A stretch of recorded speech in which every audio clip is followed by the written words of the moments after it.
বিসমিল্লাহির রহমানির রহিম। আসসালামু আলাইকুম everyone, welcome back to my channel Ruma homemade food. আশা করি সবাই খুব ভালো আছেন। আজ আমি আপনাদের বানিয়ে দেখাবো কোনো রকম ঝামেলা ছাড়া কিভাবে ঝটপট স্টিক নুডলস পারফেক্টভাবে রান্না করা যায়। এখানে আমি কোকোলা স্টিক নুডলস নিয়েছি। আপনারা যে নুডলসই রান্না করেন না কেন, রান্নার প্রসেসটা একই হবে। রেসিপিটি দেখে হয়তো আপনারা ভাববেন যে নুডলস তো খুব ইজি রেসিপি, সবাই রান্না করতে জানি। কিন্তু আমরা অনেকেই ভাবি কোকোলা নুডলস রান্না করলে খেতে ভালো লাগে না, তাই আমরা এই নুডলসটা রান্না করি না। অনেকে রান্না করলে সেটা আবার নরম হয়ে যায়। কিন্তু আজ আমি আপনাদের যেভাবে নুডলস বানিয়ে দেখাবো সেটি হবে ঝরঝরে এবং খেতেও হবে সুস্বাদু। তাহলে চলুন রেসিপিটি দেখে নেওয়া যাক। নুডলস রান্নার জন্য এখানে আমি 1 প্যাকেট কোকোলা এগ নুডলস নিয়েছি। আর এখানে নিয়েছি নুডলসের ভিতর যে মশলাটা থাকে সেটা। তারপর আমি যে সবজিগুলো নিয়েছি তা হলো টমেটো কুচি, গাজর কুচি, মটরশুঁটি, আলু কুচি, পেঁয়াজ কুচি, মরিচ কুচি এবং একটি ডিম।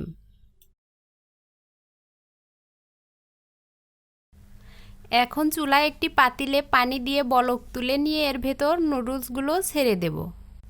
তারপর মিডিয়াম হিটে 1 মিনিট জাল করে নেব। 1 মিনিটের বেশি জাল করা যাবে না, তাহলে নুডলসটা নরম হয়ে যাবে। ভিউয়ার্স, ভিডিওটি ভালো লাগলে আমার এই ছোট্ট চ্যানেলটি সাবস্ক্রাইব করার অনুরোধ রইল। নুডলসটা সেদ্ধ করে নিয়ে পানি ঝরিয়ে আবার ঠান্ডা পানি দিয়ে খুব ভালো করে ধুয়ে রেখে দেব। এখন আমি একটি প্যানে 2 চামচ পরিমাণ তেল দিয়ে দিয়েছি। তেলটা গরম হয়ে গেলে এর ভেতর দেব পেঁয়াজ কুচি এবং মরিচ কুচি। তারপর পেঁয়াজ এবং মরিচটা একটু লাল করে ভেজে নেব।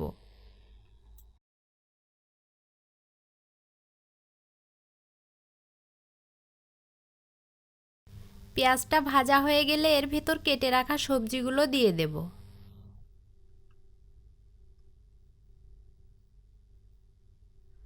তারপর তেলের মধ্যে নেড়েচেড়ে একটু মিশিয়ে নেব।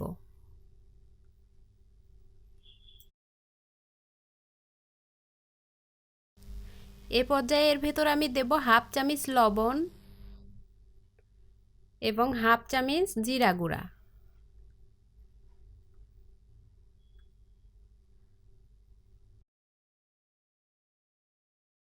তারপর আবারও ভালোভাবে নেড়েচেড়ে সব কিছু মিশিয়ে ঢেকে মিডিয়াম হিটে সবজিটা সেদ্ধ করে নেব। কিছুক্ষণ পর ঢাকনাটা তুলে আবারও একটু নেড়ে দেব।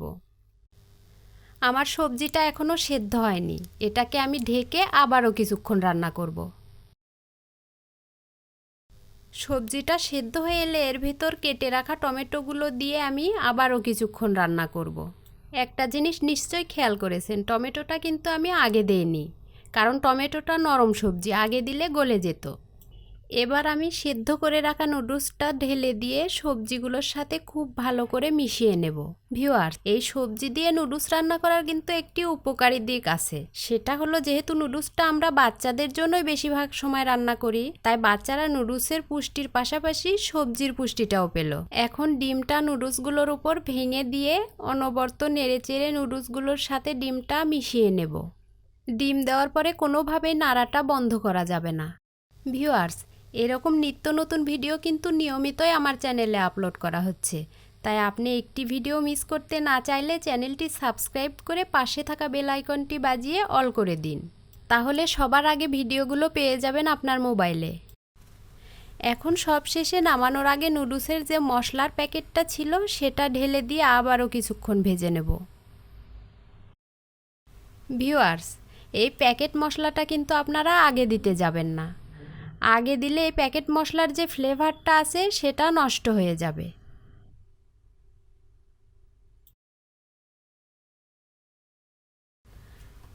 দেখুন, আমার নুডলস রান্না করাটা কমপ্লিট। এখন আমি একটি বাটিতে নুডলসগুলো তুলে নেব।